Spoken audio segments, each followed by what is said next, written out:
Hello friends, ഇത് അമ്മ പാലൂര് തീർത്ഥാടനത്തിന് പോയപ്പോൾ വീഡിയോ ആണ്. ഇവർ പാലൂരിൽ നിന്ന് 5 മണിക്ക് നടക്കാൻ തുടങ്ങി. അവർ പുലർച്ചെ 5 മണിക്കാണ് അറിഞ്ഞുകൊണ്ട് നല്ല കൂര ഇരുട്ടാണ്. അപ്പം അമ്മ 6 മണിക്ക് സമയമൊക്കെ കാണിക്കുന്നുണ്ട്.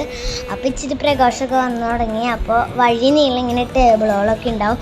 ഓരോ പള്ളിക്കാരുടെ ഈ ടേബിളുകളാണ്. പിന്നെ ഇവർക്ക് ഈ പാലൂർക്ക് തീർത്ഥാടനത്തിന് പോകുമ്പോൾ ഇടയ്ക്കിടയ്ക്ക് കുപ്പിയിൽ വെള്ളവും പിന്നെ നാരങ്ങ വെള്ളവും തണ്ണിമത്തനും സംഭാരമൊക്കെ കിട്ടുന്നുണ്ട്.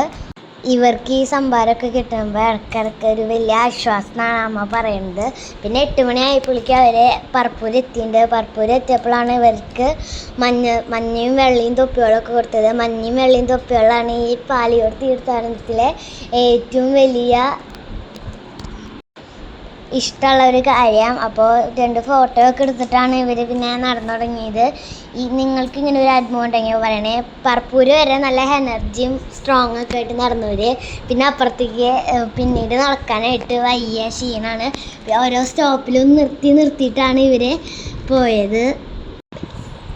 അമ്മ അവിടെ എത്തിയിട്ട് 2:30 കുർബാനയൊക്കെ കണ്ടു. വന്നിട്ട് അമ്മ ബസ്സിൽ കയറി പോകുമ്പോൾ രണ്ടാം ഘട്ടം പദയാത്ര അവർ കണ്ടു. അപ്പോൾ പാവർട്ടിയിൽ നിന്ന് പാലൂർക്കുള്ള യാത്രയാണിത്. എന്നിട്ട് അമ്മ നേരെ വീട്ടിലേക്ക് പോന്നു. നിങ്ങളുടെ പാലൂർ അനുഭവം comment below. Like, share and subscribe. By.